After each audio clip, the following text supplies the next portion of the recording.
আল্লাহ ভয় ও এক রাখালের সততা। একটি ইসলামিক নৈতিক গল্প। অনেক অনেক বছর আগের কথা। আরবের এক মরুভূমির প্রান্তে ছোট্ট একটি গ্রাম ছিল। সেই গ্রামে বাস করত আব্দুল্লাহ নামের এক গরিব রাখাল। তার সম্পদ বলতে ছিল একটি ছোট্ট কুঁড়ে ঘর আর বুক ভরা ঈমান। সে তার এক মালিকের ছাগল চড়াত। যে হিসেবে সে কিছু দিরহাম পেত, তা দিয়ে কোনো রকম তার দিন চলে যেত, সংসার চলত। সে প্রতিদিন ভোরবেলা ফজরের নামাজ পড়ে সে ছাগলগুলো নিয়ে মাঠে বেরিয়ে পড়ত।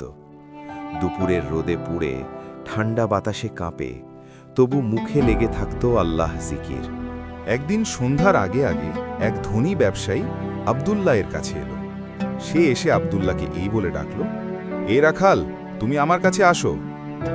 আব্দুল্লাহ লোকটিকে ডাক শুনে তার কাছে গেল। তারপর সেই অপরিচিত লোকটি আব্দুল্লাহকে বলল, তোমার সবচেয়ে মোটা তাজা ছাগলটা আমার কাছে বিক্রি করবে? অনেক ভালো দাম দেব। কারণ লোকটার পোশাক দেখেই বোঝা যাচ্ছে সে অনেক ধনী। আব্দুল্লাহ জিজ্ঞেস করল, কত দিবেন? লোকটি বলল, 10 দিরহাম। আব্দুল্লাহর চোখ চকচক করে উঠল। 10 দিরহাম?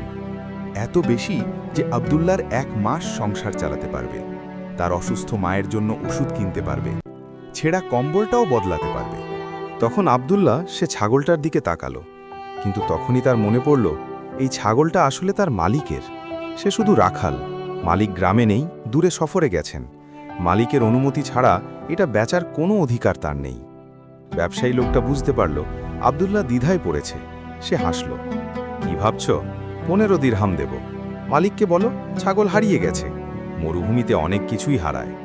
একটু থামল, তারপর ফিসফিস করে বলল, মালিক তো দূরে আছে, সে জানবে কিভাবে? আব্দুল্লাহ এক মুহূর্ত চুপ করে রইল।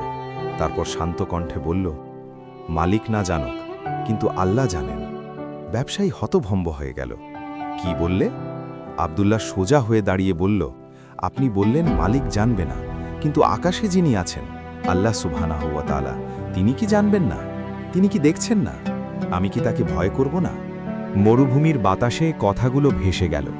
ব্যবসায়ী কিছু বলতে পারল না। লজ্জায় তার মাথা নত হয়ে গেল। সেই রাতে আব্দুল্লাহ তার ভাঙা কুঁড়েঘরে ফিরল খালি হাতে, কিন্তু হালকা বুকে। সে 2 রাকাত শুকরিয়ার নামাজ পড়ল এবং আল্লাহর কাছে বলল, হে আল্লাহ, দুনিয়ার লোভ আমার ঈমানের চেয়ে বড় হয়নি।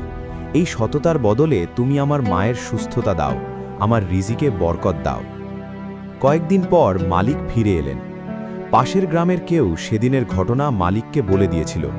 মালিক আব্দুল্লাহকে ডেকে বললেন, তুমি লোভের মুখে সততা ধরে রেখেছ, তুমি আমার বিশ্বাস রক্ষা করেছ। আজ থেকে এই ছাগলের পালের অর্ধেক তোমার। আব্দুল্লাহ চোখে পানি এসে গেল। সে বুঝতে পারল আল্লাহ কখনো সৎ বান্দাকে ভুলে যান না। শিক্ষা: নিশ্চয়ই আল্লাহ তাওয়াক্কুলকারীদের ভালোবাসেন। সূরা আলে ইমরান 159। এই গল্প আমাদের শেখায়, একা থাকলেও আল্লাহ দেখছেন এই বিশ্বাসী সত্যিকারের তাকওয়া। হারাম উপায়ে আসা সম্পদে বরকত নেই। সততার পুরস্কার আল্লাহ দুনিয়াতেও দেন, আখিরাতেও দেন। আল্লাহ আমাদের সকলকে ইউসুফের মতো সৎ ও আল্লাহ ভীরু বান্দা হওয়ার তাওফিক দান করুন। আমিন।